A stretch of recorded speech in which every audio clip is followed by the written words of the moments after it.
Welcome to Gyanodaya के गुरुजी। बच्चों, आज की इस क्लास में हम लोग क्लास 10th हिंदी का मोस्ट इम्पॉर्टेंट मॉडल पेपर करेंगे, जो कि कई दिनों से था। आप सभी जान रहे थे कि जो है कुछ समस्या के कारण ये बार बार क्या हो रहा था, रीशेड्यूल हो रहा था। और फाइनली ये टाइम आ गया है कि हम लोग आज की इस क्लास में एक इम्पॉर्टेंट मॉडल पेपर को पूरा क्या करेंगे, कंप्लीट करेंगे।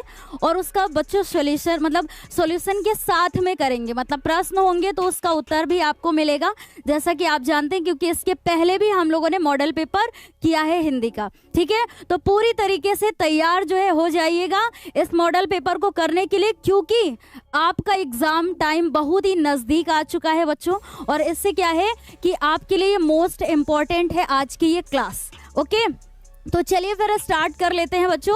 और जो है फटाफट आप लोग इसको शेयर कर दीजिए ताकि ये हर एक बच्चे तक पहुंच सके।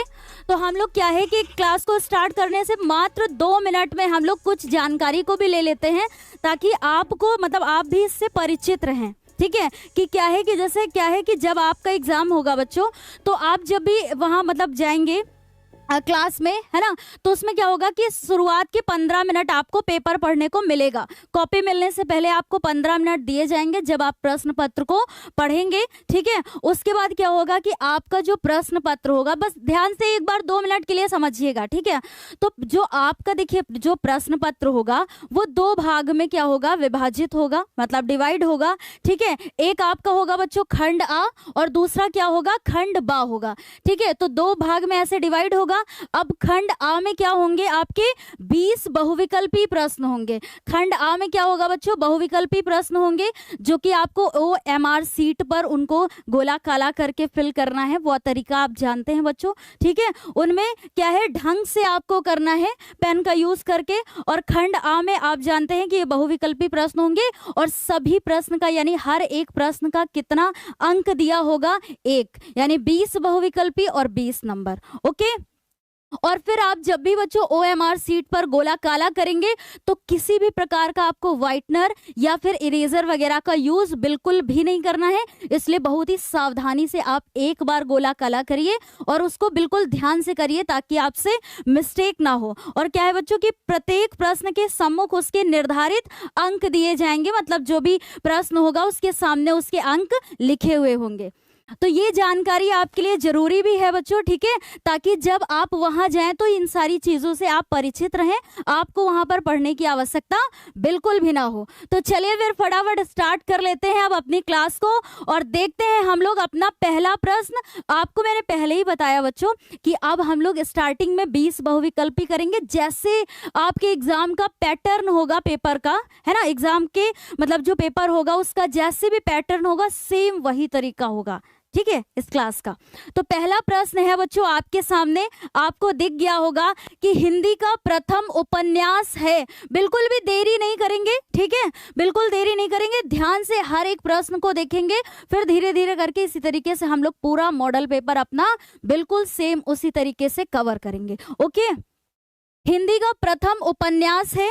4 ऑप्शन आपके सामने है बच्चों, परीक्षा गुरु, है ना, या फिर है गोदान, गबन, या इनमें से कोई भी नहीं। हम आपके उत्तर का भी इंतजार करेंगे, क्योंकि इसके पहले आपने कई सारी प्रैक्टिस भी कर चुके होंगे, रिवीजन भी हो गया होगा। और इस क्लास को ऐसा मान के चलिएगा कि ये आपके परीक्षा का ही एक मॉडल पेपर है। आप इसको हमारे साथ में सॉल्व करिएगा, फिर लास्ट में देखिएगा कि इस मॉडल पेपर के कितने प्रश्न आपको आ रहे थे, क्या आपकी बेहतर तैयारी हो चुकी है या नहीं, इसको भी देखिएगा।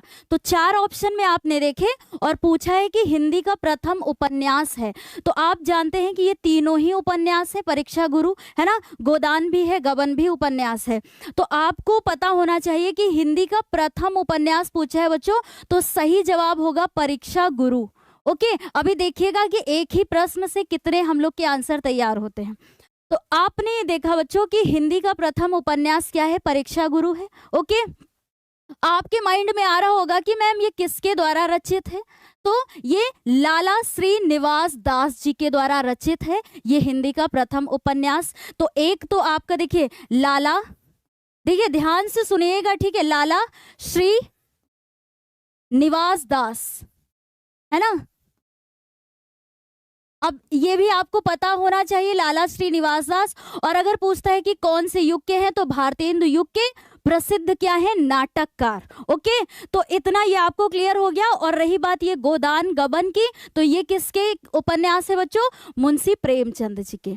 तो कोई भी डाउट नहीं है, ठीक है। कितना बढ़िया प्रश्न है, और प्रीवियस ईयर में ये लगातार पूछा हुआ प्रश्न है बच्चों, ठीक है। ये पूछा हुआ प्रश्न है, इसलिए ये मोस्ट इंपॉर्टेंट प्रश्न है कि अगर ये प्रश्न आता है कि पहला उपन्यास, तो आपको पता होना चाहिए किसके द्वारा रचित है, लाला श्रीनिवास दास जी के द्वारा। कौन से युग के हैं, भारतेंदु युग के हैं, क्या है, नाटककार हैं प्रसिद्ध। ओके, ठीक है। तो फिर आगे बढ़ते हैं। हाँ, और फटाफट शेयर कर दीजिए, बहुत ही इंपॉर्टेंट है ये आज की क्लास आपके लिए, ठीक है। आप सभी भी काफी अच्छा, लाला श्रीनिवास दास, ठीक है। अब मुंह से तो वैसे ही बोला था, अभी कोई डाउट नहीं है, ठीक है, लाला श्रीनिवास दास। ओके, फिर चलते हैं अगले प्रश्न पर, है ना बच्चों। अगला प्रश्न देखते हैं, क्योंकि आप सभी भी इस क्लास का बहुत ही बेसब्री से इंतजार कर रहे थे। बच्चों की संख्या लगातार बढ़ रही है, ठीक है, अच्छी बात है। हंस पत्रिका के संपादक हैं, दूसरा प्रश्न क्या है बच्चों, हंस पत्रिका के संपादक हैं प्रेमचंद, इलाचंद जोशी, या फिर गुलाब राय, या जयशंकर प्रसाद। फटाफट बताइए, मोस्ट इंपॉर्टेंट क्वेश्चन है ये आपका। हंस पत्रिका के संपादक पूछा है, तो देखिए बच्चों, जयशंकर प्रसाद इसका ऑप्शन नहीं होगा, ठीक है, गुलाब राय भी नहीं होगा, इलाचंद जोशी भी नहीं होगा। तो सही जवाब क्या होगा कि हंस पत्रिका के संपादक जो है मुंशी प्रेमचंद जी हैं। ओके, सही जवाब क्या होगा, प्रेमचंद होगा। मोस्टली बच्चे ये सही इसका आंसर कर रहे होंगे, ठीक है। हाँ, प्रेम पत्र से याद रख सकते हैं कि प्रेमचंद्र जी के द्वारा हंस पत्रिका, ठीक है, इसका क्या किया गया है, संपादन किया गया। तो ऐसे आप ध्यान रख सकते हैं, क्योंकि ये मोस्ट रिपीटेड क्वेश्चन है बच्चों, ठीक है। आप प्रीवियस ईयर जब उठा के देखेंगे तो आपको ये जरूर मिलेगा। कुछ जानकारी है जो आप देख सकते हैं कि देखिए, हंस का प्रकाशन क्या है बच्चों, 1930 ईस्वी में बनारस से प्रारंभ हुआ था, और इसके संपादक मुंशी प्रेमचंद जी क्या थे, और पत्रिका हिंदी की प्रगति में अत्यंत सहायक सिद्ध हुई, ठीक है। फिर आगे चलते हैं अगले प्रश्न पर। अगला प्रश्न क्या है, हमारा तीसरा प्रश्न है बच्चों, गोदान किसकी रचना है, ये आपको पता होना चाहिए, ठीक है।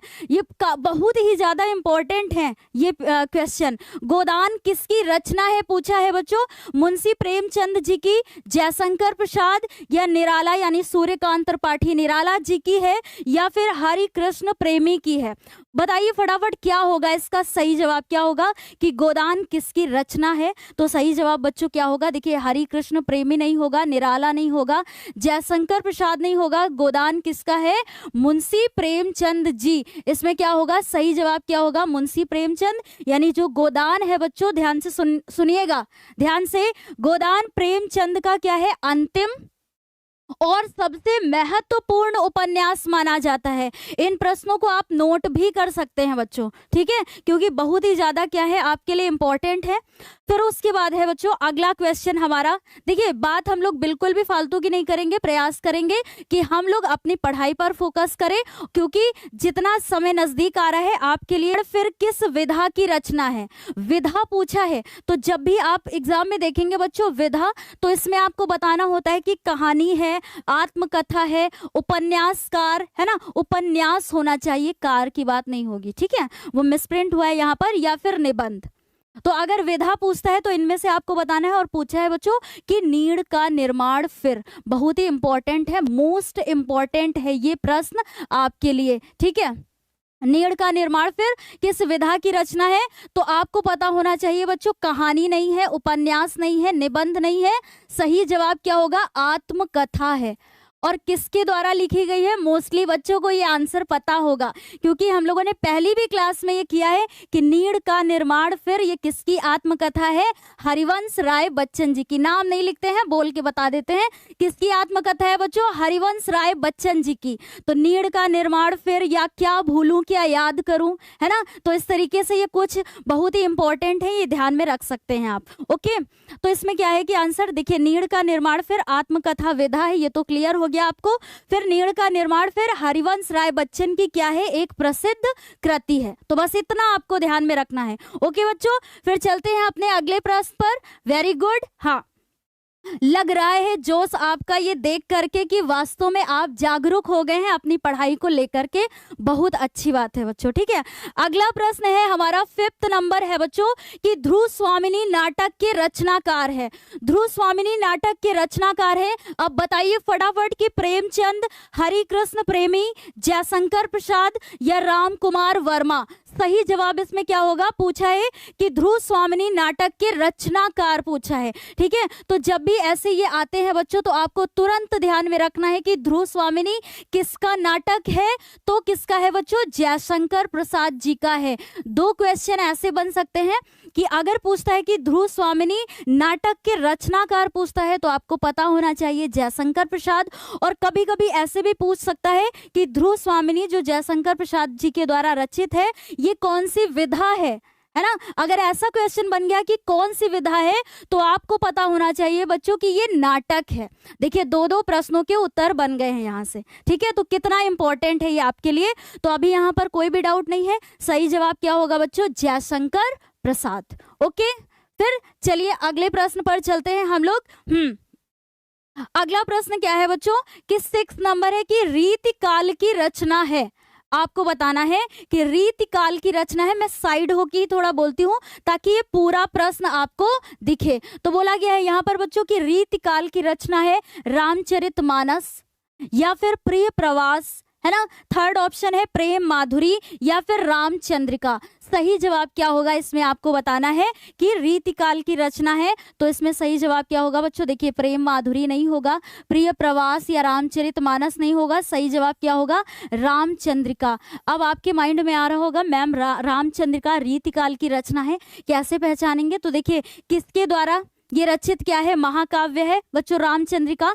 तो केशव दास का नाम आपको ध्यान में रखना है। क्या रखना है बच्चों, केशव दास, है ना जी का, क्योंकि ये रीतिकाल के क्या है, प्रसिद्ध ये कवि माने जाते हैं। कौन, केशव दास। तो इसीलिए ये क्या है, रीतिकाल की रचना पूछा है तो सही जवाब क्या होगा, रामचंद्रिका। हाँ, और लगभग मैं देख रही हूँ कि बच्चों की संख्या जितनी है उतने बच्चों ने लाइक नहीं किया है। तो प्लीज हम हर वक्त नहीं बोलेंगे, ठीक है। जब सर याद दिला देते हैं तो बोल देते हैं प्लीज लाइक कर दीजिएगा, ठीक है। कर दीजिए, जिसने भी नहीं किया है कर दीजिए, कर दीजिएगा नहीं, कर दीजिए तुरंत, ठीक है। हाँ, तो यहाँ पर हमने देखा, इतनी बात आपको क्लियर है कि रीतिकाल की रचना पूछा है तो क्या है, रामचंद्रिका। यह कवि केशव दास जी द्वारा रचित क्या है, महाकाव्य है। ओके, कोई भी डाउट नहीं है बच्चों। फिर आगे बढ़ते हैं, अगले प्रश्न पर चलते हैं कि अगला प्रश्न क्या है हमारा यहाँ पर 7 नंबर तार। मोस्ट इंपॉर्टेंट क्वेश्चन है बच्चों, ये आप कहीं स्टार डबल स्टार बना करके से नोट कर सकते हैं, ठीक है। कि प्रथम तार सप्तक का प्रकाशन वर्ष है। प्रथम तार सप्तक का पूछा है प्रकाशन वर्ष। तो अगर ये क्वेश्चन आप अच्छे से पढ़ेंगे तभी आप इनसे रिलेटेड कैसा भी क्वेश्चन आएगा तभी कर पाएंगे। आप कैसे, देखिए प्रथम तार सप्तक का प्रकाशन पूछा है तो आपने ऑप्शन देखे कि मैम वर्ष 1919, या फिर जो सेकंड है बच्चों वर्ष 1943, या थर्ड क्या है कि वर्ष 1953 या वर्ष 1942। तो आपने जब पढ़ा होगा तभी तो आपको पता चलेगा। अब प्रथम पूछा है, कुछ बच्चों को यही नहीं पता होगा कि टोटल कितने हैं, है ना, कुल कितने हैं। तो ध्यान में रखिएगा 4 हैं, और 4 में प्रथम का पूछा है तो पहले मैं आपको सही जवाब देती हूँ, वर्ष 1943 होगा इसका सही जवाब बच्चों, ठीक है। प्रथम तार सप्तक का प्रकाशन वर्ष पूछा है तो क्या होगा, 1943 होगा। कुल कितने होंगे, 4 होंगे। तो आप जानना चाहते होंगे मैम कि चारों का टाइम बता दीजिए, ताकि चारों से कैसा भी प्रश्न बन के आ सकता है। तीसरे का पूछ सकता है, दूसरे का पूछ सकता है, चौथे का पूछ सकता है, ठीक है। अच्छा, ये आप जानना चाहते हैं कि मैम यहाँ पर प्रथम पूछा है तो आपने आंसर में बता दिया है, या हमें भी पता था, ठीक है। लेकिन मैम चारों के बता दीजिए ताकि अगर चारों से कैसा भी प्रश्न आए तो हम कर सके, ठीक है। तो इससे ना हम लोग अभी तुरंत आपको बताते हैं, लेकिन इसके पहले फटाफट आप लोग एक बार फायर इमोजी में ये जो है बना करके भेजिए ताकि पता चले कि नहीं आप सच में जागरूक होकर पढ़ रहे हैं, ठीक है। फटाफट बच्चों, हाँ वेरी गुड, हाँ बहुत अच्छी बात है। चलिए तो देख लेते हैं, इसे आप नोट कर सकते हैं, मैं साइड होती हूँ। इसमें क्या दिया है बच्चों, देखिए प्रथम तार सप्तक के कवियों के नाम दिए हुए हैं, ठीक है। द्वितीय के यानी दूसरे के, तीसरे के और चौथे कवियों के नाम दिए हुए हैं। मोस्ट इंपॉर्टेंट लेकिन क्या है, जो मोस्ट इंपॉर्टेंट है कि प्रथम का हम लोगों ने अभी देखा 1943, अब द्वितीय तार सप्तक का आप देख सकते हैं, दूसरे तार सप्तक का 1951 है, ठीक है। और तीसरे का है बच्चों 1959, है ना, 59। और क्या है कि वर्ष 1900 कितना 79 बोलेंगे, है ना, 79 79। तो ये किसका है, चौथे का है। तो ये चारों इंपॉर्टेंट है, इनको स्टार बना के कहीं नोट कर लीजिएगा ताकि आप दोबारा ना भूलें। और जब भी मतलब ऐसा इनसे प्रश्न आ जाए तो आपसे गलत भी ना हो बच्चों, ठीक है। तो मैं साइड होती हूँ जरा सी देर के लिए, आप इसका स्क्रीनशॉट ले सकते हैं, ठीक है। और फिर क्या करिएगा कि स्क्रीनशॉट लेने के बाद भी, लेकिन अगर आपने पेन कॉपी ले रखा है तो आप जो है फटाफट इनका टाइम पीरियड जरूर नोट करिएगा, ओके। फिर आप कवियों के नाम भी बाद में पढ़ सकते हैं। अब आते हैं हम लोग, तो बहुत ही महत्वपूर्ण चीज हम लोगों ने अभी पीछे देखी, ठीक है। हाँ, अब आते हैं अगले प्रश्न पर। 8वां प्रश्न क्या है बच्चों, लोकायतन के रचनाकार है, मोस्ट रिपीटेड क्वेश्चन है, मोस्ट इंपॉर्टेंट क्वेश्चन है, ठीक है। लोकायतन के रचनाकार है, इतनी प्रैक्टिस कर करके ये सारे क्वेश्चन आपके जो है सेट हो जाएंगे माइंड में बच्चों, है ना। लोकायतन के रचनाकार है, पूछा है सूर्यकांत त्रिपाठी निराला, या फिर जयशंकर प्रसाद, सुमित्रा नंदन पंत, या फिर महादेवी वर्मा।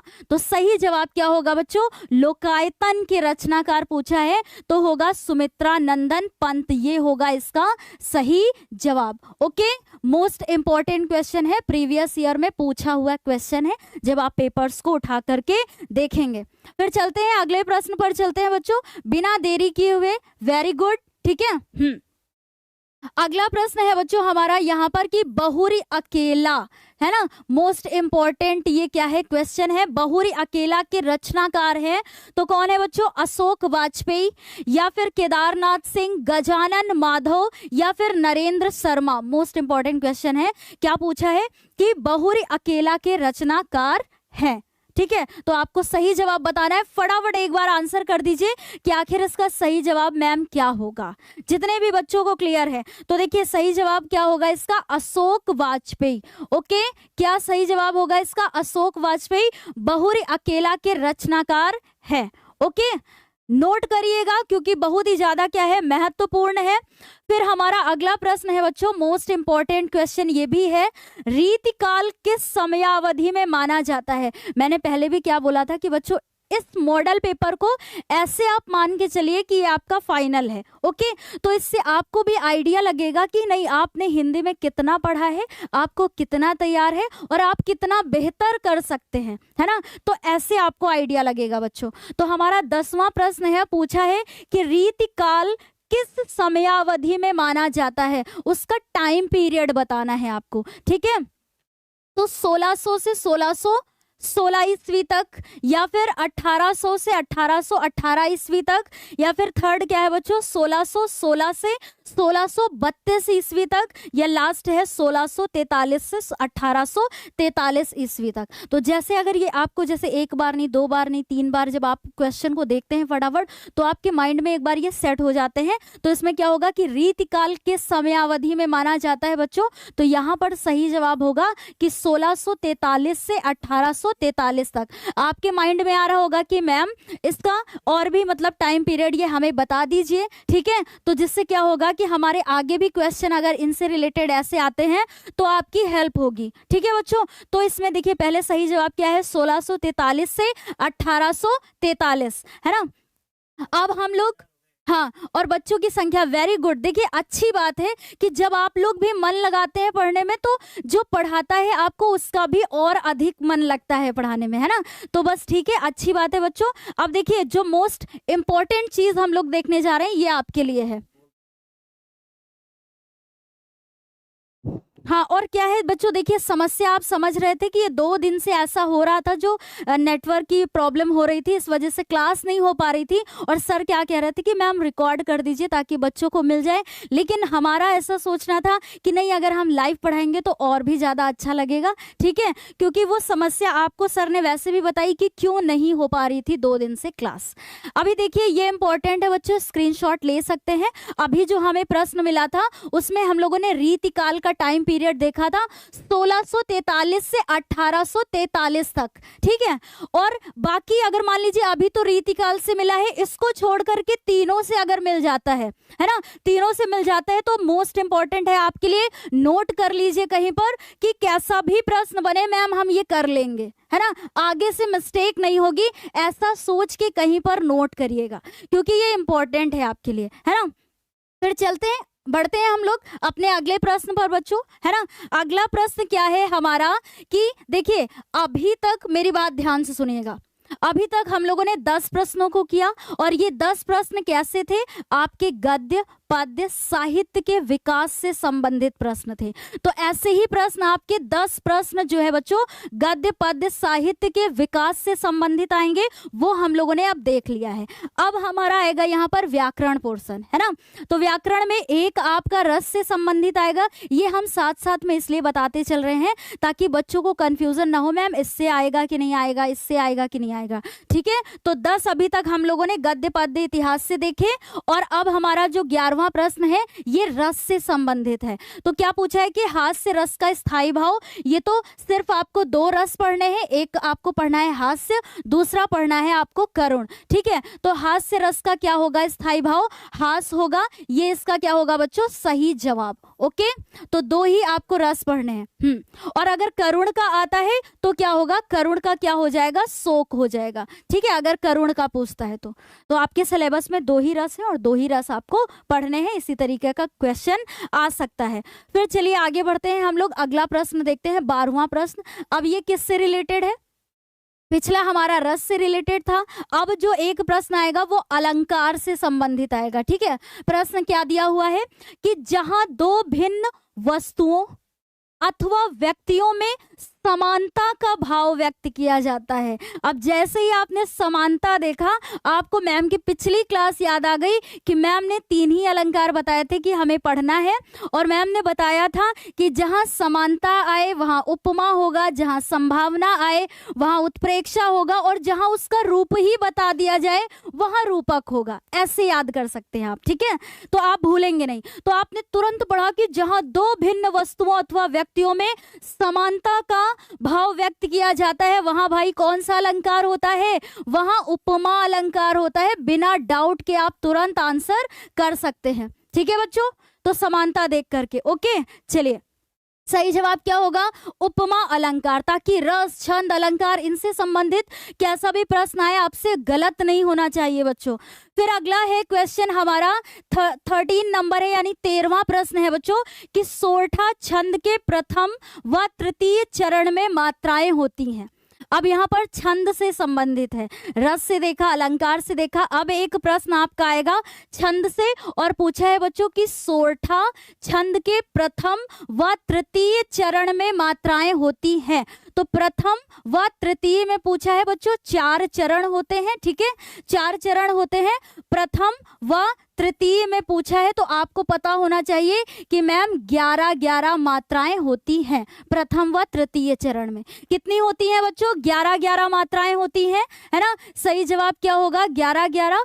और अच्छा, प्रथम और तृतीय में 11-11, तो द्वितीय और चतुर्थ में कितनी होंगी, 13-13 मात्राएं होंगी, है ना, तब 13-13 होगा। अगर दूसरे और चौथे चरण में पूछता है तो आपको पता होना चाहिए कि मैम 13-13 होंगी, पहले और तीसरे में 11-11 होंगी। कोई भी डाउट नहीं है बच्चों, ठीक है।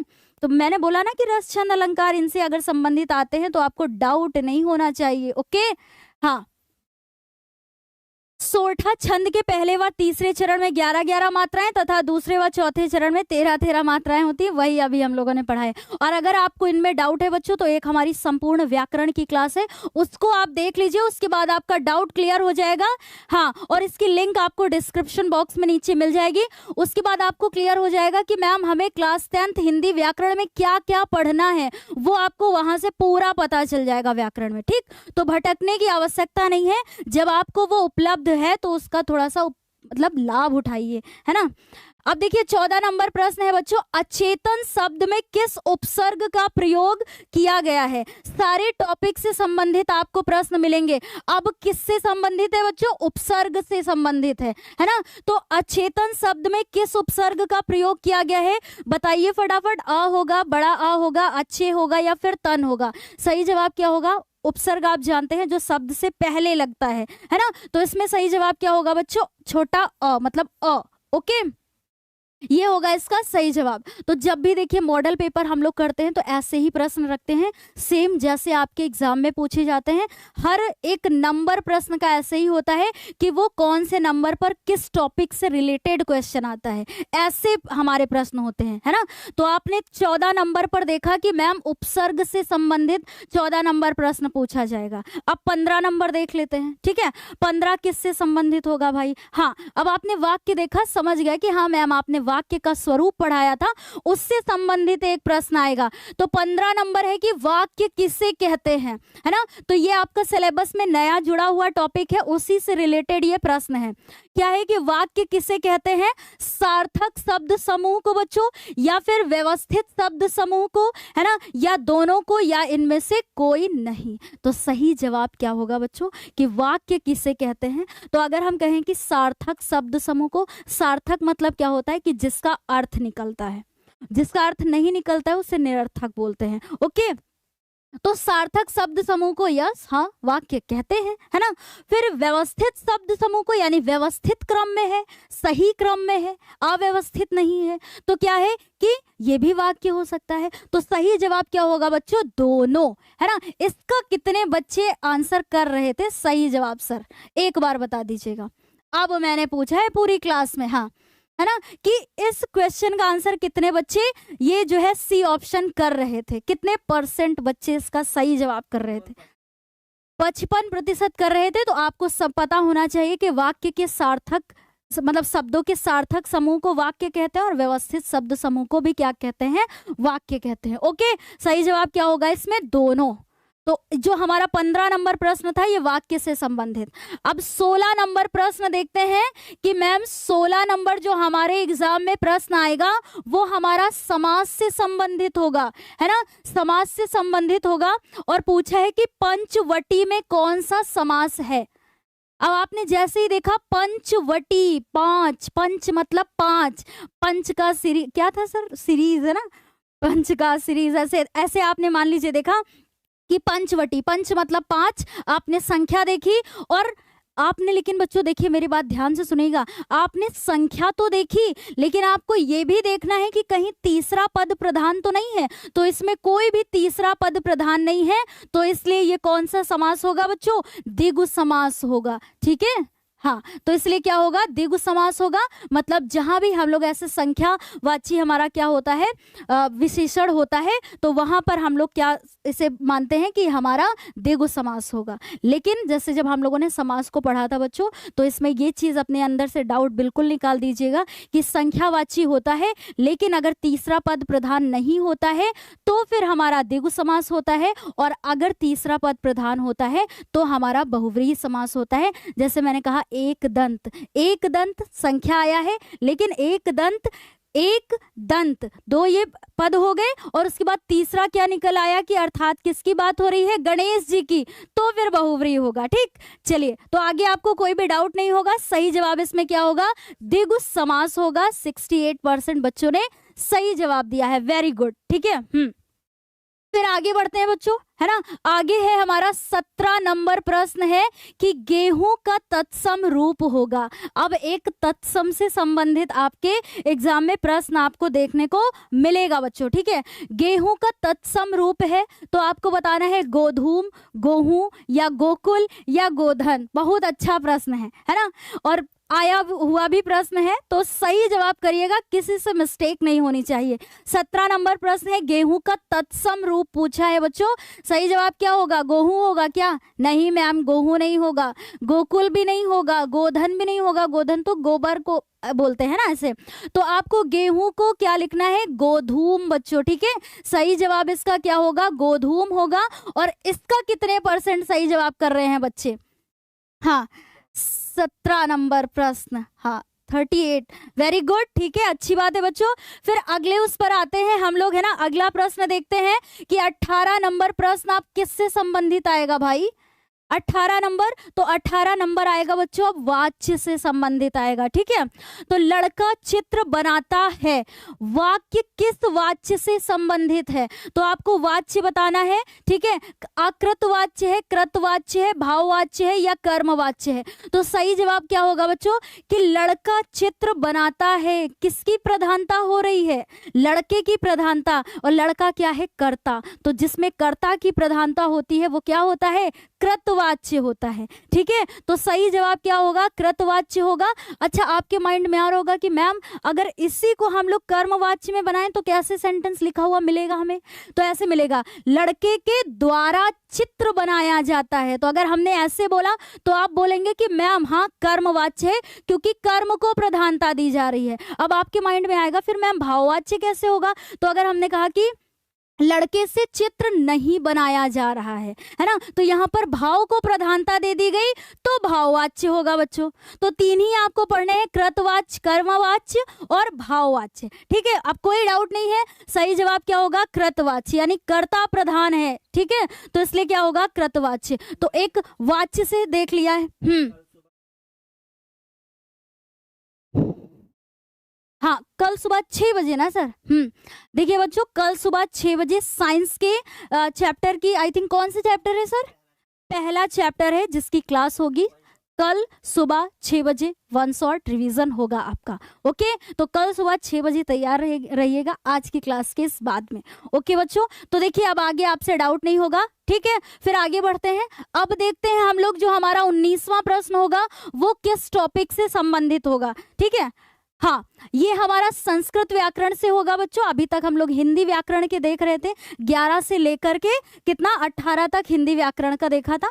जो हमारा 19 नंबर प्रश्न होगा क्या है कि ताम शब्द में वचन एवं विभक्ति है। इसके लिए अभी एक आपको हम टेबल दिखाएंगे, मोस्ट इंपॉर्टेंट है, उसको नोट कर लीजिएगा, है ना। तो यहाँ पर पूछा है बच्चों कि ताम शब्द में वचन एवं विभक्ति है। इसमें क्या है कि देखिए एक टेबल है ना। पहले तो अच्छा सही जवाब आ गया, इसका टेबल पहले देखिए। क्या है कि ताम शब्द में वचन एवं विभक्ति पूछा है। तो आपने देखा बच्चों कि ये ताम है ना, ताम ये देखिए यहाँ कहाँ लिखा हुआ है? यहाँ लिखा हुआ आपको ये दिख रहा है, ठीक है। और आपने देखिए ये टेबल आपके लिए इंपॉर्टेंट है, स्क्रीनशॉट ले सकते हैं, इसको नोट कर सकते हैं। तो एक जो है आपसे इसी से रिलेटेड एक प्रश्न आएगा। अब आपने ताम देखा और इसमें देखिए बच्चों वचन पूछा है। तो वचन आपने देखा कि मैम वचन एक वचन है ना, इसलिए पहले दिखाया ताकि आपको समझ में आ जाए, ठीक है। तो एक वचन है। और जब मैम यहाँ पर विभक्ति पूछा है तो विभक्ति हमने देखा कि यहाँ पर क्या है बच्चों? द्वितीय विभक्ति है ना। तो सही जवाब क्या हो जाएगा कि द्वितीय विभक्ति है। और वचन कौन सा है बच्चों? एक वचन है। तो ए ऑप्शन क्या हो जाएगा इसका? बिल्कुल सही जवाब हो जाएगा। तो इनमें से कोई भी ऐसे ही करके पूछ सकता है और आपको उसमें जैसे मान लीजिए तस्या बोल दिया तो आपने तुरंत देखा कि मैम पंचमी विभक्ति है और वचन क्या है? एक है ना। ताभ्याम से आ गया तो द्विवचन है, पंचमी विभक्ति है। इस तरीके से प्रश्न बन सकता है। तो टेबल आपके लिए इंपॉर्टेंट है, आप इसे नोट कर सकते हैं। चलिए फिर आगे बढ़ते हैं बच्चों, है ना। हमारा 20वां प्रश्न अब किससे संबंधित होगा? ये भी हिंदी व्याकरण से ही संबंधित होगा। ये हम लोगों ने एक टॉपिक पढ़ा है बच्चों, पद परिचय से संबंधित है, ठीक है। ये सर, हाँ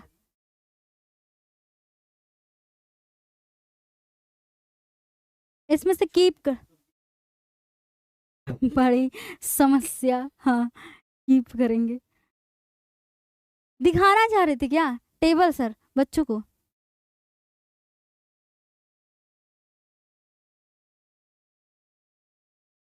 हाँ बिल्कुल, आपके भलाई के लिए किया जा रहा है बच्चों, ठीक है, ताकि आपको ये वाइट की वजह से दिख नहीं रहा होगा ना बच्चों को।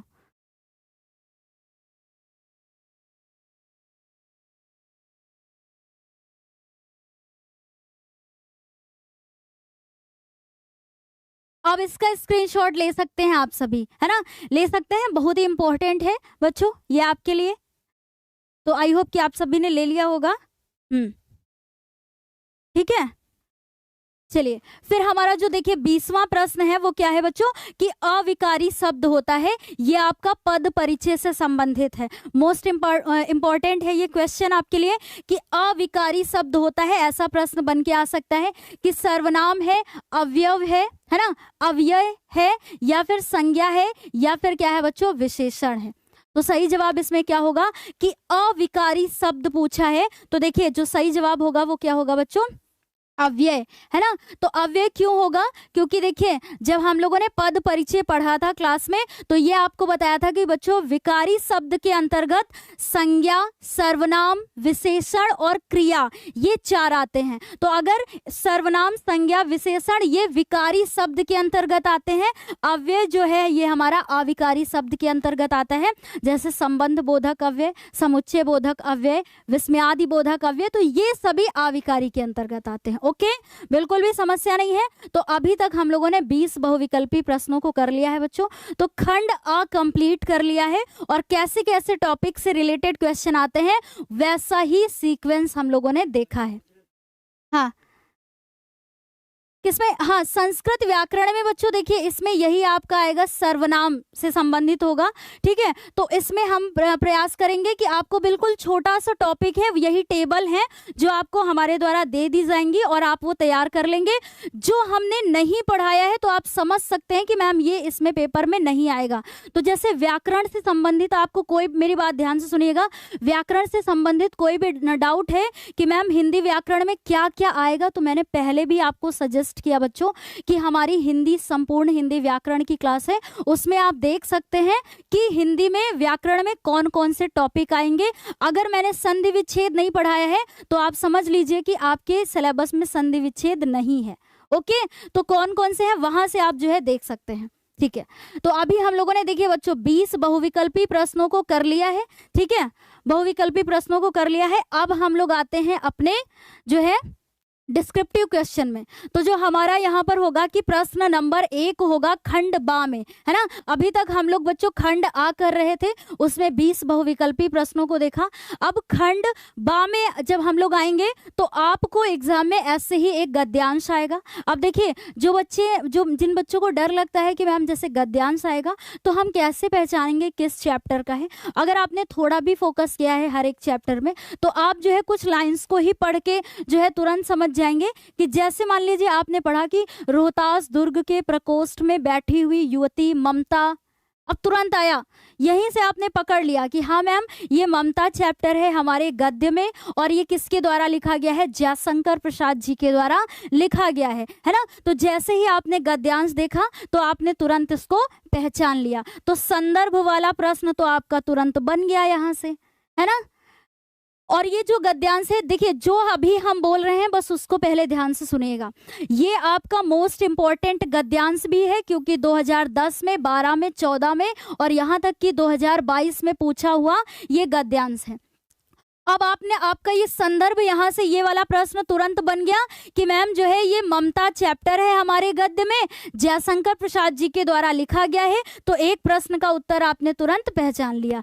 दूसरा है कि गद्यांश के रेखांकित अंशों की व्याख्या कीजिए। रेखांकित अंश की आपको सिर्फ व्याख्या करनी है। ये आपको दिख रहा है कि ममता विधवा थी, उसका यौवन सोन नदी के समान ही उमड़ रहा था, है ना। मन में वेदना, मस्तक में आंधी, आंखों में पानी की बरसात लिए वह सुख के कंठक शयन में विकल थी। जितना ये रेखांकित अंश है इसकी आपको व्याख्या करना होगा, मतलब अपने शब्दों में ऐसे कर सकते हैं आप, ठीक है। अपने शब्दों में आपको इसकी व्याख्या करनी होगी। कैसे लिखेंगे अभी आपको मैं दिखाती भी हूँ, ठीक है। तो ये आपने व्याख्या कर दी, ठीक है मैम, रेखांकित अंश की। और एक कैसे प्रश्न आएगा बच्चों कि उपरोक्त गद्यांश में हिंदू विधवा की स्थिति कैसी बताई गई है, तो बहुत ही दयनीय बताई गई है, ठीक है, हिंदू विधवा की स्थिति। अब इसका उत्तर देखते हैं। तो देखिए क्या खासियत है जो आपको ध्यान में रखना है गद्यांश से संबंधित, तो क्या है कि 3 प्रश्न आएंगे बच्चों। कितने ये नंबर का होगा आपका, 6 नंबर का होगा। 3 प्रश्न आएंगे, एक आपको संदर्भ लिखना होगा, दूसरा आपको व्याख्या करनी होगी, और तीसरा आपका गद्यांश से ही संबंधित एक प्रश्न होगा। तो आप संदर्भ तो ऐसे ही लिखेंगे, यही बेहतर तरीका है लिखने का बच्चों। आप एग्जाम में देखिए ब्लू ब्लैक पेन का यूज करेंगे, तो ब्लू ब्लैक पेन का जब यूज करेंगे तो आपको चैप्टर का नेम बच्चों, जैसे आपने लिखा कि गद्य खंड में संकलित है ना, ये गद्य खंड का है तो इसको ब्लैक पेन से लिखेंगे। चैप्टर का नेम आपने लिखा ममता, तो ब्लैक पेन से लिखेंगे। फिर आपने जब लेखक का नाम लिखा बच्चों जयशंकर प्रसाद जी, तो ये ब्लैक पेन से लिखेंगे, ठीक है। तो ऐसे अगर खासियत मतलब ये खास तौर पे अगर ध्यान देके आप करेंगे तो ये बेहतर तरीका होगा आपके लिखने का। और इनको सिंगल इन्वर्टेड कॉमा में क्लोज करके लिखिएगा। अब उसके बाद व्याख्या की बात करें तो आप इसका स्क्रीनशॉट ले सकते हैं कि जो मैम ने अभी रेखांकित अंश दिखाया था उसकी व्याख्या क्या होगी। लेकिन यहाँ पर एक चीज़ है बच्चों, ठीक है, देखिए मैं आपको बता देती हूँ कि जो अभी हम लोगों ने जैसे गद्यांश देखा तो आपको इतना ये रेखांकित अंश दिखा है, लेकिन जो व्याख्या है वो पूरे इसकी क्या है, गद्यांश की है। ओके, तो आप वहाँ से समझ सकते हैं कि मैम ने कितना जो है इसे कराया है। तो ये है इसकी व्याख्या, ये कर सकते हैं आप।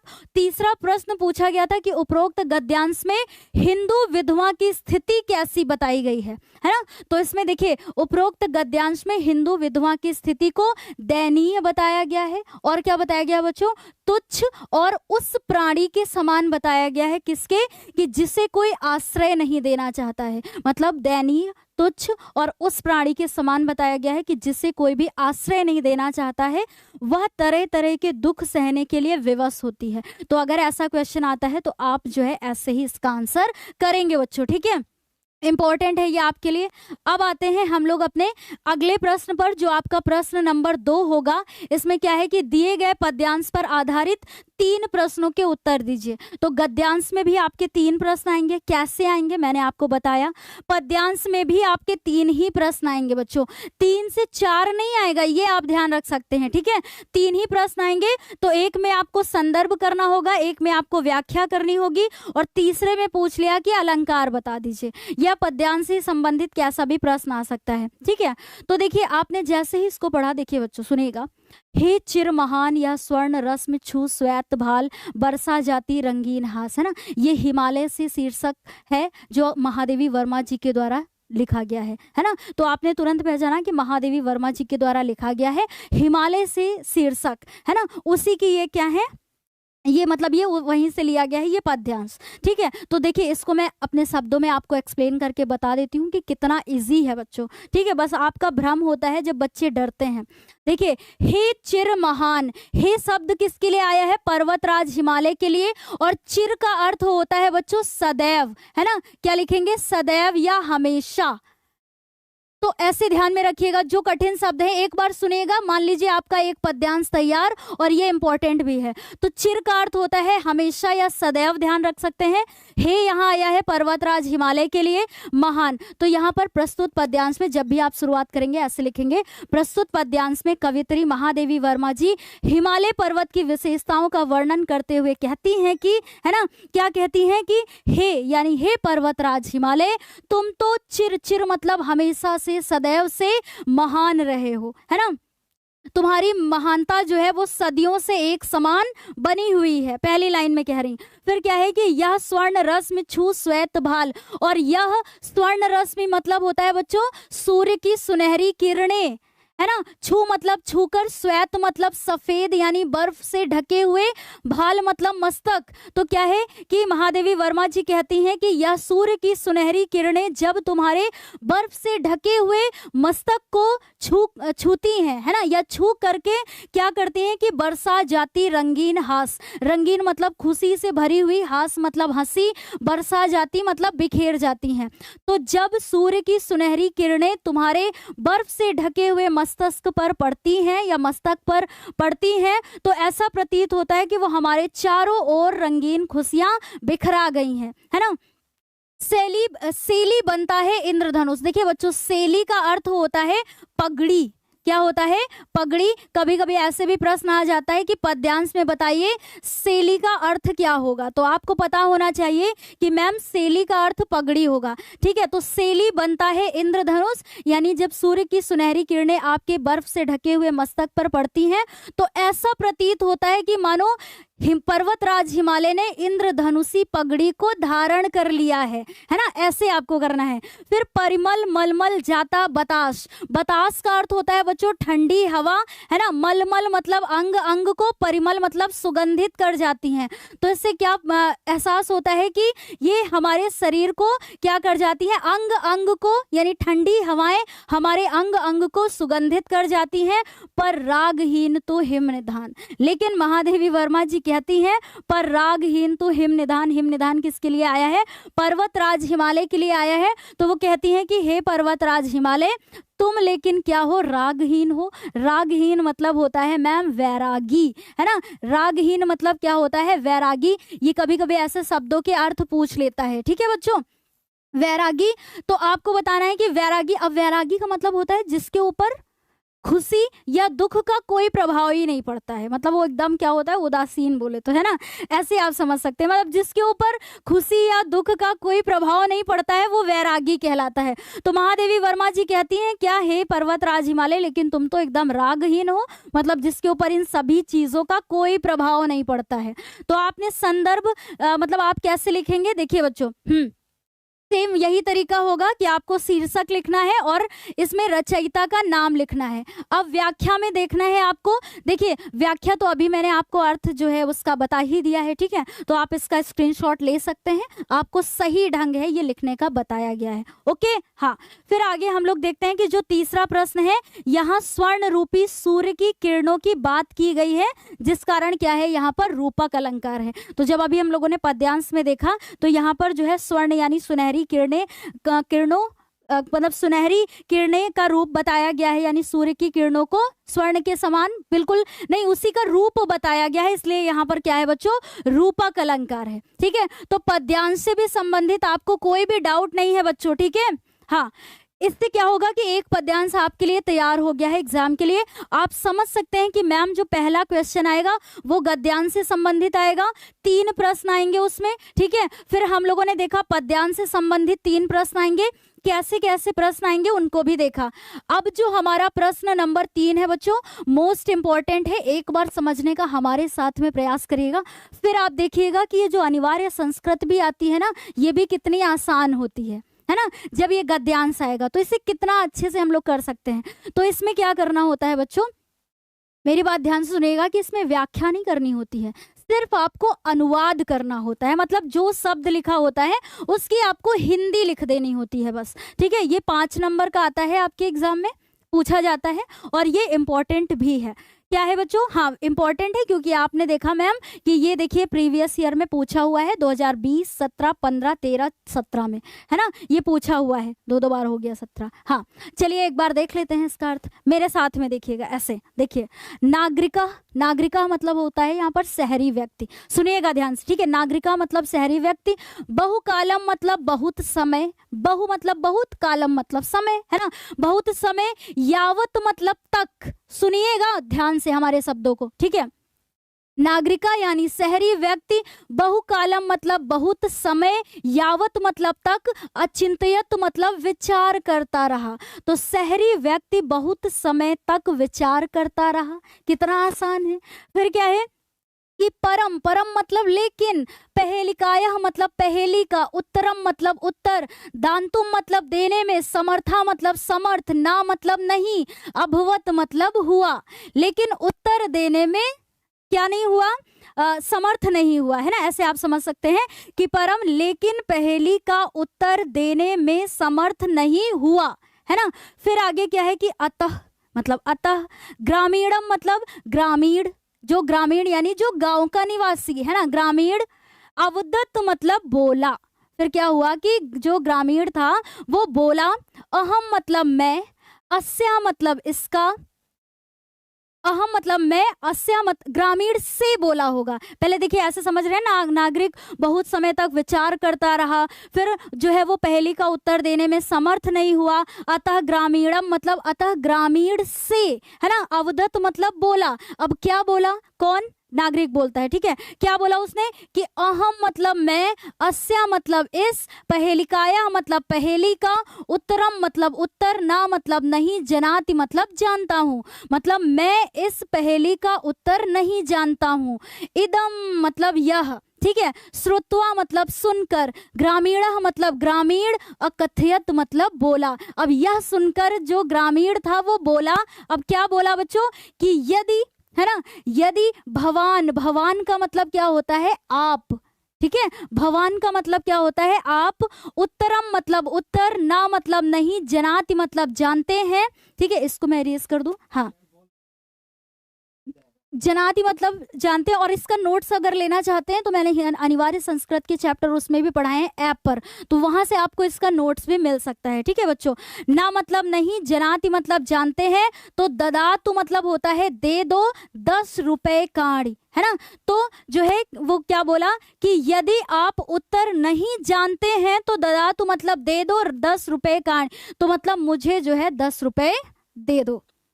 अब ये इंपॉर्टेंट है इसलिए आपको बताया जा रहा है, प्रीवियस ईयर में पूछा हुआ तो भैया 20 में पूछा गया तो हो सकता है 24 में आपको रखा हुआ मिल जाए आपके एग्जाम में, है ना। फिर आगे क्या है देखिए, अतः, अतः, ठीक है।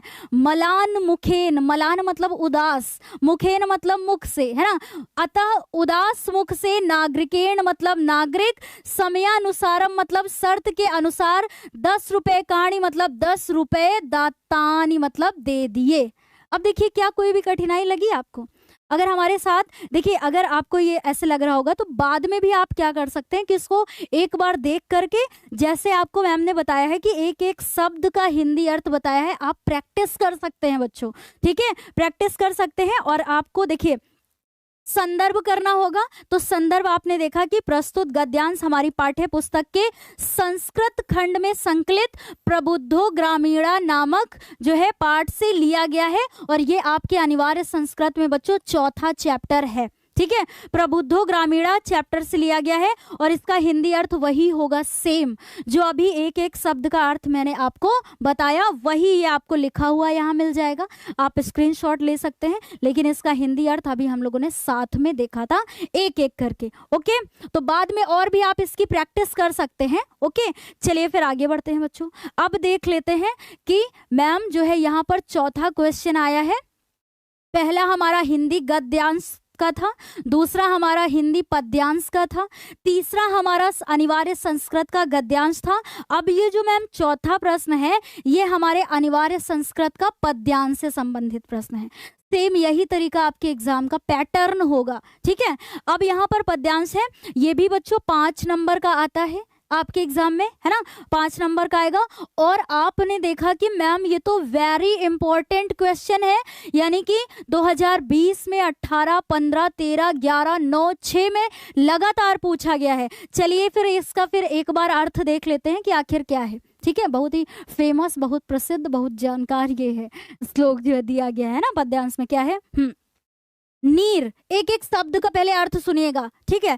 नीर मतलब होता है जल, क्षीर मतलब होता है दूध, विवेके मतलब होता है अलग करना, हंसालस्यम इसको तोड़ के मतलब तुम ही मतलब तुम ही, ऐसे समझिएगा, ठीक है। तोमेव मतलब तुम ही, तनुसे मतलब करोगे, चेत मतलब यदि। तो आपने ऐसे सुना कि मैम ने बोला कि नीर मतलब जल, क्षीर मतलब दूध, विवेके मतलब अलग करना, हंसा लस्यम यानी हंस, और आलस्यम मतलब आलस, तोमेव मतलब तुम ही, तनुसे मतलब करोगे, चेत मतलब यदि। तो पहली लाइन में यह है बच्चों कि हे हंस, चेत मतलब यदि, तुम ही दूध और पानी को, है ना, दूध और पानी को अलग करने में आलस्यम मतलब आलस करोगे।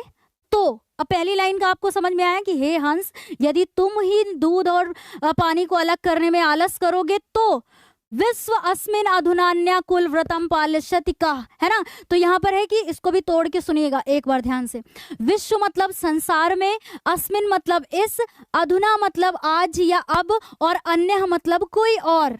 तो विश्व अस्मिन अधुनान्य मतलब इस संसार में अन्य कोई और, है ना। कुल व्रतम मतलब कुल व्रत का, पालिष्यति मतलब पालन करेगा, कह मतलब कौन। तो पहली लाइन से ऐसे सुनिएगा कि हे हंस, यदि तुम ही दूध और पानी को अलग करने में आलस करोगे तो कौन इस संसार में अन्य, है ना, कह मतलब कौन इस संसार में अन्य है कि जो कुल व्रत का पालन करेगा। कुल व्रतम मतलब कुल व्रत, पालिष्यति मतलब पालन करेगा। तो आपको अर्थ समझ में आया बच्चों, ठीक है। हाँ देखिए, इसको एक बार कहीं पर जो है इसकी आप इतनी ज़्यादा प्रैक्टिस कर लीजिए कि अगर मान लीजिए 2024 में आ जाता है तो आपसे मतलब आप एक बार में उसको लिख ले बच्चों, इतनी मेहनत कर लीजिए, ठीक है। और अगर आप हमारा मॉडल पेपर देखते हैं, इसके पहले भी हमने किया है मॉडल पेपर, तो उससे पूरा आइडिया आपको लगेगा कि मैम कैसे पैटर्न होगा एग्जाम का, सेम यही तरीका होगा बच्चों, ठीक है। अब क्या है बच्चों कि वही आप यहाँ पर संदर्भ देखेंगे कि ये संस्कृत खंड में संकलित अनियोक्त विलासः नामक पाठ से लिया गया है। तो ये संदर्भ आपको ऐसे ही लिखना है। फिर आपको जो अनुवाद करना है वही जो अनुवाद अभी हम लोगों ने देखा, ठीक है। तो क्या है कि हे हंस, यदि तुम ही नीर और क्षीर अर्थात दूध और पानी का विवेक करने में आलस्य करोगे तो इस संसार में कौन ऐसा व्यक्ति है जो अपने कुल धर्म व कर्तव्य का पालन करेगा। अर्थात कहने का मतलब क्या है कि यदि विवेकी लोग ही अपने कर्तव्य पालन में आलस्य करेंगे तो फिर अपने कुल धर्म का पालन व कर्तव्यों का पालन कौन करेगा। तो वही बात है, आप स्क्रीनशॉट ले सकते हैं, ठीक है। आपको इनमें बिल्कुल कठिनाई नहीं है बच्चों कि जो भी इसमें कठिन शब्द आए हैं सबका अर्थ को बताया गया है। तो बहुत ही इंपॉर्टेंट है ये, ओके। फिर चलिए बढ़ते हैं आगे। तो अभी हम लोगों ने प्रश्न नंबर 4 में देखा कि अनिवार्य संस्कृत का आपका जो है ये प्रश्न आएगा पद्यांश से संबंधित। जो हमारा प्रश्न नंबर 5 आएगा उसमें क्या आएगा बच्चों, हाँ इसको भी समझ लीजिएगा क्योंकि बहुत बच्चों को डाउट हो जाता है इसमें, ठीक है। अपने पठित खंड काव्य के आधार पर निम्नलिखित प्रश्नों में से किसी एक का उत्तर दीजिए, है ना। तो ये 3 नंबर का करना होता है। अब आपको ये इतने सारे दिख रहे हैं, 3 नंबर का होगा तो आपको सिर्फ एक करना होगा। लेकिन कैसे आप पहचानेंगे कि मैम मुझे कौन सा करना होगा। तो देखिए, का में आपने देखा ख, ग और भी आगे हैं, पहले देखिएगा एक बार, ठीक है। फिर उसके बाद घ और फिर ये और फिर है ना ये इतने सारे दिए हुए हैं। उसके बाद क्या है कि ये इतने सारे, ये आपके पेपर में मतलब ये पूरे लिख करके आएंगे। अब आपको करना क्या है कि जो इतने सारे क्वेश्चन होंगे आपको अपने जिला के अनुसार, मतलब आप किस जिले में मतलब जो है रहते हैं, आपको अपने जिले के अनुसार जो है एक करना होगा। कि जैसे देखिए पुस्तक का नाम दिया हुआ है बच्चों, है ना, और यहाँ पर अनुदानित जिले दिए हुए हैं। तो जिले में मान लीजिए जैसे आप आगरा में रहते हैं, ठीक है, आगरा में है तो आपको मुक्ति दूत से करना होगा। मतलब जैसे अभी मुक्ति दूत का हम लोगों ने देखा, देखिए मैं इसी को एक्सप्लेन करती हूँ। जैसे मान लीजिए आप आगरा जिले में रहते हैं, ठीक है, तो आपको इन दोनों में से भी एक करना होगा, इन दोनों में से फिर एक करना होगा। मान लीजिए आप आगरा जिले के हैं कि मुक्ति दूत खंड काव्य के आधार पर गांधी जी का चरित्र चित्रण, या फिर है कि मुक्ति दूत खंड काव्य के चतुर्थ सर्ग का कथानक एवं शब्दों में मतलब लिखिए, है ना। तो आपको दोनों में से कोई एक करना होगा। और सेलेक्ट कैसे करेंगे कि अगर मुक्ति दूत ये करना है तो ये आपको, अगर आप आगरा जिले से हैं, है ना, या फिर मान लीजिए आपने देखा बस्ती, गाजीपुर, फतेहपुर, बाराबंकी, उन्नाव, है ना, तो आपको ये पहला का वाला करना है, नहीं मुक्ति दूत करना है। मान लीजिए आप लखनऊ से हैं बच्चों, ठीक है, आप लखनऊ से हैं तो आपको जय सुभाष का करना है। जय सुभाष में 2 प्रश्न दिए हुए होंगे कि या तो पूछ लेगा चरित्र चित्रण करिए, या कोई भी सर्ग पूछ लेगा कि प्रथम द्वितीय तृतीय ऐसे करके, तो आपको उनमें से एक करना होगा। हमारे ख्याल से चरित्र चित्रण भी आप तैयार करते हैं, तो अगर आप लखनऊ जिले से हैं तो आप एक कर सकते हैं। अब इसके बाद कोई डाउट नहीं होगा। और इसका स्क्रीनशॉट आप ले लीजिए ताकि इसके बाद आपको समस्या ना हो कि मैम इनमें से हमें कौन सा करना होगा। तो आपको अपने जिले के अनुसार जो है देख करके एक करना होगा बच्चों, ठीक है। आई होप कि आपने स्क्रीनशॉट ले लिया होगा। और प्लीज ना, अब देखिए हम लोग आधे चरण में पूरे आ चुके हैं बच्चों। जिसने भी इसे लाइक नहीं किया है तो प्लीज एक बार कर दीजिए, ठीक है, कर दीजिए, तुरंत कर दीजिए, जो भी बच्चे प्रेजेंट टाइम में यहाँ देख रहे हैं। फिर चलिए बढ़ते हैं हम लोग अपने अगले प्रश्न पर, ठीक है। अगला प्रश्न अब हमारा होगा जो 6 नंबर प्रश्न होगा। तो आपको 5 नंबर में अब कोई भी समस्या नहीं होगी बच्चों, है ना।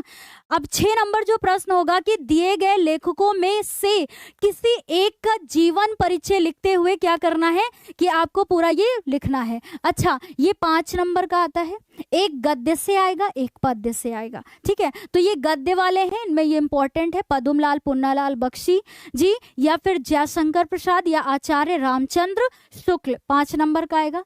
सही तरीका क्या होगा जीवन परिचय लिखने का वो हम लोग देख लेते हैं, ठीक है। तो अभी ये आपका प्रश्न नंबर 6 का क खंड है, ठीक है।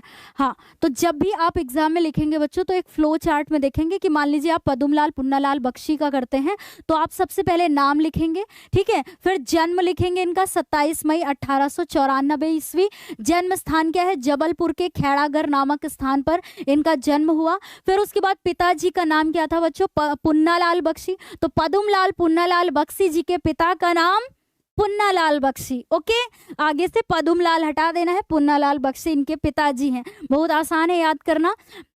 इनकी शिक्षा क्या थी बच्चों, बीए है ना, बैचलर ऑफ आर्ट जो होता है उसमें इन्होंने क्या किया था, स्नातक, ओके। फिर उसके बाद है मृत्यु इनकी बच्चों, तो 27 दिसंबर 1971 ईस्वी में इनकी मृत्यु हुई, है ना। फिर आपको जो है इसमें क्या करना है, इनकी फिर देखिए एक चीज है, जैसे अभी यहाँ पर हम लोगों ने इनका ये संक्षिप्त देखा यानी फ्लो चार्ट। तो जो आपके एग्जाम में होगा बच्चों कि जैसे मान लीजिए ये एक पेपर है आपका एग्जाम में लिखने का, तो साइड में आप क्या करेंगे कि एक आपको फ्लो चार्ट बनाना है। तो यहाँ पर इनका आपको नाम, जन्म, पिता का नाम, माता का नाम, शिक्षा और इनकी मृत्यु और एक रचना, ऐसे आपको लिखना है, ठीक है। तो ये फ्लो चार्ट बनाने के बाद फिर यहाँ पर आप पूरा ये इनका विस्तार से लिख सकते हैं। तो ये सही तरीका होगा जीवन परिचय लिखने का, ठीक है। अब ये विस्तार से दिया हुआ है बच्चों पद्मलाल पुन्नालाल बख्शी जी का जन्म, जो कि अभी हम लोग ने शॉर्ट में ही देखा है, ठीक है। तो ये विस्तार से है, आप इसका स्क्रीनशॉट ले सकते हैं। और फिर उसके बाद है कि बच्चों पद्मलाल पुन्नालाल बख्शी जी की प्रमुख रचनाओं की बात कर लें तो देखिए मेरी बात ध्यान से सुनिएगा, परीक्षा में आपको सिर्फ और सिर्फ एक रचना लिखनी होगी, ठीक है। तो यहाँ पर एक से अधिक है, आप इनमें से कोई भी लिख सकते हैं। तो इनके निबंध में बात करें बच्चों, देखिए प्रबंध, पारिजात, है ना, पंचपात्र और क्या है पदवन, है ना, या फिर है मकरंद बिंदु, क्या है मकरंद बिंदु, कुछ बिखरे पन्ने, मेरा देश आदि। ये इनके क्या है निबंध हैं, किसके, पद्मलाल पुन्नालाल बख्शी जी के। कहानी में बात करें तो झलमला, अंजलि आदि। और झलमला ऐसे पूछ लेता है ना, झलमला के रचनाकार, ये इंपॉर्टेंट क्वेश्चन है, ऐसे ही पूछा था वहां से, देखिए।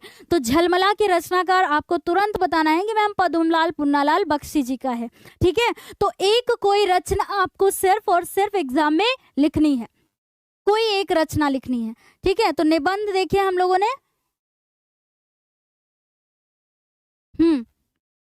फिर उसके बाद अगर आलोचना में बात करें बच्चों तो विश्व साहित्य, हिंदी साहित्य विमर्श, समस्या और समाधान। तो जो आपको इसमें आसानी से ऐसे याद रह जाए तो आप कोई भी इनकी जो है रचना जो है एग्जाम में आप एक लिख सकते हैं। तो अभी हम लोगों ने गद्य में देखा पद्मलाल पुन्नालाल बख्शी जी का। अब आपका प्रश्न नंबर 6 में ख खंड में पद्य का जीवन परिचय करना होगा। पद्य में ये दिया हुआ है, ये भी 5 नंबर का होगा बच्चों, ठीक है। महादेवी वर्मा, सुमित्रा नंदन पंत और महाकवि सूरदास। तो इन तीनों में से आपको एक करना होगा आपके अपने एग्जाम में, है ना। तो एक हम लोग यहाँ पर देख लेते हैं, महादेवी वर्मा जी का मोस्ट इंपॉर्टेंट है। तो सेम वही संक्षिप्त में कि आपको नाम लिखना है महादेवी वर्मा। उसके बाद क्या है बच्चों कि इनका जन्म 24 मार्च सन 1907 ईस्वी, ठीक है। जन्म स्थान क्या है, फर्रुखाबाद। उसके बाद है बच्चों पिताजी का नाम श्री गोविंद सहाय वर्मा, मोस्ट इंपॉर्टेंट है। माताजी का नाम क्या है, श्रीमती हेमरानी, है ना। उसके बाद क्या है कि इनकी शिक्षा बच्चों MA संस्कृत से इन्होंने किया था। और उसके बाद है इनकी मृत्यु 11 सितंबर 1987। और प्रमुख रचनाएं देखिए, प्रमुख रचनाएं यहाँ एक से अधिक दी हुई हैं। मैंने पहले भी बताया आपको कि आपको एग्जाम में एक करनी है बच्चों, ठीक है। तो देखिए निहार, ये सारी इंपॉर्टेंट है, यहाँ से आपके ना गद्य पद्य साहित्य इतिहास में जो प्रश्न बनते हैं वहां से आपके लिए कारगर हैं, है ना, दवा के रूप में काम करेंगे। निहार, रश्मि, नीरजा, सांध्य गीत, दीप शिखा, अतीत के चलचित्र, स्मृति की रेखाएं और यामा इनकी क्या है रचनाएं हैं बच्चों। और ये फ्लो चार्ट आपको लिखना ही लिखना है एग्जाम में। जब भी आप जीवन परिचय लिखेंगे ये फ्लो चार्ट अगर आपने ढंग से एकदम सही ढंग से बिल्कुल सही लिख दिया, मान के चलिए कि आपको 5 में 5 नंबर जरूर मिल जाएंगे अगर आपने ये सारी चीजें सही कर दी तो, ठीक है। फिर विस्तार से आप थोड़ा सा अपने शब्दों में भी मतलब उसमें कुछ विशेषताएं जानने के बाद आप उसको आसानी से लिख सकते हैं, ठीक है बच्चों। तो ये फ्लो चार्ट आप इसको स्क्रीनशॉट ले सकते हैं और तैयार कर सकते हैं। ये विस्तार में ही है इनका, ठीक है, किसका, महादेवी वर्मा जी का जीवन परिचय। अब रचनाएं की बात करें तो वही है निहार, रस्म, नीरजा, सांदगीत, दीपशिखा, अतीत के चलचित्र, स्मृति की रेखाएं और यामा भी इनकी बहुत महत्वपूर्ण है बच्चों, और पथ के साथी, ठीक है। तो परीक्षा में आपको एक करना है, यहाँ एक से अधिक का कारण यही है कि जो है आपसे मतलब आपके और भी प्रश्न तैयार हो जाएंगे बच्चों। हाँ ठीक है, फिर चलते हैं अपने अगले प्रश्न पर। हाँ, अब जो 7वां नंबर होगा बच्चों प्रश्न का कि अपनी पाठ्य पुस्तक में से कंठस्थ कोई एक श्लोक जो इस प्रश्न पत्र में ना आया हो, ठीक है। तो मुझे भी याद आया कि जब मेरा भी हाई स्कूल था बच्चों तो ऐसा प्रश्न आया था उसमें, है ना, कि जो कंठस्थ किया हुआ करना है, कि मतलब जो आपको याद करके लिखना है। तो ऐसे एक श्लोक आता है ना आपके एग्जाम में, जो आपका पद्यांश का वो अनुवाद करना होता है, जैसे अभी हम लोगों ने नीर क्षीर विवेक के हंसालस्यम वाला देखा था। तो आप जो है कोई भी ऐसे तैयार कर सकते हैं, सर्वे भवन्तु सुखिनः, सर्वे सन्तु निरामया, सर्वे भद्राणि पश्यन्तु माँ कश्चित् दुःख भाग् भवेत्, है ना। ऐसे भी याद करके मतलब कोई आप 2 तैयार कर लीजिए अपनी पुस्तक से लेकर के, तो कोई एक आएगा आपके पद्यांश उसमें करने के लिए, तो आप दूसरा जो है वहां लिख सकते हैं। नहीं, शायद 2 आते हैं, एक करना होता है उनमें से, है ना। तो जो है आप इस तरीके से कर सकते हैं। ओके, जैसे कई सारे ऐसे हैं, ठीक है। हाँ, तो ये आपको अपने मन से करना है बच्चों, 2 नंबर का होगा ये, है ना। तो सर्वे भवन्तु सुखिनः, सर्वे सन्तु निरामया, सर्वे भद्राणि पश्यन्तु माँ कश्चित् दुःख भाग् भवेत्। अगर मान लीजिए ये आपके पद्यांश में नहीं आता है तो आप तुरंत इसको लिख दीजिए, बहुत आसान है, हमें भी बहुत आसान लगता है। अलसस्य कुतो विद्या, विधस्य कुतो धनम, अधनस्य कुतो मित्रम, अमित्रस्य कुतो सुखम, है ना। इस तरीके से भी याद कि देखिए, सुनिएगा इसका अर्थ, यह आपके काम में भी आएगा। अलसस्य कुतो विद्या यानी आलसी व्यक्ति को विद्या कैसे मिल सकती है ना। अविधस्य कुतो धनम, और बिना विद्या के धन कहाँ। अविधस्य कुतो मित्रम, है ना, और बिना विद्या के धन कहाँ, है ना। ये कह सकते हैं मतलब आलसी को विद्या कहाँ, बिना विद्या के धन कहाँ, और धन बिना मित्र कहाँ, मित्र बिना सुख कहाँ। तो ये इस तरीके का इसका अर्थ होगा। ये हमने भी अपने टाइम पे याद किया हुआ था, तो मुझे याद है ना। चलिए, तो जो ये नंबर देखा 7वां नंबर, इसमें आपको अपने मन से जो पूरी पुस्तक में कोई अच्छा लग जाए, आसानी से आपको कंठस्थ हो जाए, याद हो जाए, वो आप कर सकते हैं, ठीक है बच्चों। चलिए, मोस्टली बच्चे सर्वे भवन्तु सुखिनः ही वाला लिख रहे हैं ना। ये जो जिन बच्चों को संस्कृत ये कठिन लगती है, मोस्टली बच्चे यही करते हैं, ठीक है। हाँ, तो अपनी पुस्तक का करिएगा बच्चों, ठीक है। तो क्योंकि यही लिखा होता है ना कि अपनी पाठ्य पुस्तक में से कंठस्थ किया हुआ, तो ऐसे करके आप कोई 3 कर लीजिए। मान लीजिए 2 आपके एग्जाम में आ जाएंगे तो 1 तो नहीं आएगा ना, बस वो कर लीजिएगा वहां पर तुरंत, बस। हाँ, प्रश्न नंबर 8 में क्या करना होगा बच्चों। हाँ, अनिवार्य संस्कृत से 2 आपको प्रश्न करने होंगे। आई थिंक आपके एग्जाम में 4 या 5 दिए जाएंगे और आपको कोई 2 करना होगा। तो इंपॉर्टेंट कौन से हैं, देखिए मोस्ट इंपॉर्टेंट है, कई बार ये पूछा हुआ है प्रश्न, पुरुराजा का आसीत यानी पुरुराज कौन था, है ना। आसीत मतलब क्या होता है, था, और का मतलब कौन, पुरुराजा, ठीक है। पुरुराज कौन था, तो देखिए पुरुराज क्या था बच्चों, यहाँ पर आंसर आप कैसे लिखेंगे कि पुरुराजः भारतस्य एकः वीरः नृपः आसीत्, यानी पुरुराज भारतस्य मतलब भारत का, एकः मतलब एक, वीरः मतलब वीर, नृपः मतलब राजा, आसीत मतलब था। तो पुरुराज भारत का एक वीर राजा था। सिंपल, समझ में आया। फिर क्या है कि अगला प्रश्न, कूपा किमर्थम दुखम अनुभवती, है ना। कूपा यानी कुआं, किमर्थम मतलब किस बात का, है ना, किस बात के, दुखम मतलब दुख का, अनुभवती मतलब अनुभव करता है ना। तो वो किस बात के दुख का अनुभव करता है बच्चों, तो क्या होगा कि ये श्लोक हम लोगों ने पिछले मॉडल पेपर में शायद किया था कि उसे किस बात का जो है दुख होता है बच्चों, कि वो अत्यंत गहरा है ना, वो क्या है, अत्यंत नीच है, ऐसे इस बात का उसे क्या होता है, दुख होता है। तो देखिए क्या लिखा हुआ है कि अहम मतलब मैं, नितराम मतलब अत्यधिक, नीचा मतलब नीच यानी गहरा, अस्मि मतलब हूँ, इति विचार्य कूपम दुखम अनुभवति, इस विचार ने, कूपा मतलब कुएं को, दुख का अनुभव कराता है, मतलब यह विचार कुएं को दुख का अनुभव कराता है। सिंपल सी बात, ठीक। तो 2 क्वेश्चन ऐसे करने होंगे, मतलब जो आपको कंपलसरी करना ही करना होगा। किन्हीं 4 या 5 प्रश्न में से आपको सिर्फ और सिर्फ 2 करने होंगे, 2 नंबर के होंगे, 1-1 नंबर का प्रश्न होगा। ओके, कोई भी डाउट नहीं है। तो 8वां नंबर भी हम लोगों ने ये देख लिया है। अच्छा, अब 9 नंबर प्रश्न कैसा आएगा हमारा?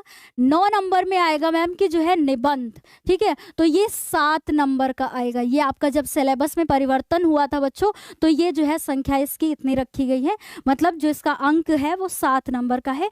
तो ये जितने भी निबंध हैं बच्चों, ये इंपॉर्टेंट है टॉपिक, ओके? नारी सशक्तिकरण, जनसंख्या लाभ हानि, या आतंकवाद कारण एवं निवारण, या पर्यावरण संरक्षण के उपाय। इस तरीके से मतलब ये जो 4 है इनको आप अपने शब्दों में जो है तैयार कर सकते हैं। जैसे आप जानना चाहते हैं ना कि मैम टॉपिक बता दीजिए, ऐसे निबंध का कौन सा इंपॉर्टेंट हो सकता है ना? तो और इसके अगर नोट्स आप लेना चाहते हैं तो वो हमारे ऐप पर आपको मिल जाएंगे, ठीक है? तो इनमें से देखिए आप अपने शब्दों में इनमें से ये तैयार कर सकते हैं। ये 4 मोस्ट इंपॉर्टेंट हैं जो प्रीवियस ईयर में पूछे हुए निबंध हैं, ठीक है? तो इनको आप पढ़ करके अपने शब्दों में, जैसे नारी सशक्तिकरण के बारे में, नारी इसका कर सकते हैं आप। इसी तरीके से मतलब इसमें कोई आपको रटना नहीं है बच्चों, ठीक है? आप अपने शब्दों में भी तैयार कर सकते हैं और वहां जाकर के आपको एग्जाम में रट के नहीं जाना है। बस आपको इतना तैयार कर लेना है कि कैसा भी टॉपिक अगर निबंध में आएगा तो वो आप अपने शब्दों में वहां पर लिख सके, ठीक है बच्चों?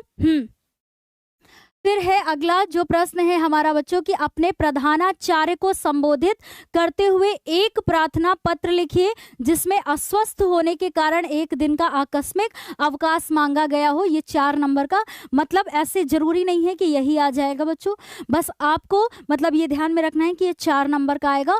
और तरीका क्या होता है प्रार्थना पत्र लिखने का वो हम लोग देख लेते हैं, ठीक है? अगर आपको एक बार तरीका जो है पता चल गया कि आप जो है मतलब कैसे प्रार्थना पत्र लिखेंगे, सही तरीका क्या होगा, प्रारूप क्या होगा उसका, तो आप आसानी से उसको मतलब अच्छे से कर लेंगे और आपको पूरे नंबर भी मिलेंगे। तो कैसे करेंगे बच्चों? देखिए ये पूरा सही तरीका है लिखने का। तो आप जब भी ऐसे शुरू करिएगा और एक गलती नहीं करिएगा कि जब आप कॉपी में लिखते हैं तो आधा ये बीच में मिल जाता है पेज ना, तो आप सोचते हैं कि लाइए यहीं से शुरू कर देते हैं, और क्या है कि आधा इस पेज में आधा अगले पेज में। तो ये गलती नहीं करिएगा, यहाँ से आपका जो है ये एग्जामिनर जो है वो आइडिया लगा लेगा, ये गलत तरीका होगा। तो मेरी बात ध्यान से सुनिए बच्चों कि जब भी अगर पेपर में आप प्रार्थना पत्र लिखते हैं तो एक नए पेज से उसकी शुरुआत करिए और ऐसा लिखिए कि एक ही पेज में आपका पूरा प्रार्थना पत्र आए।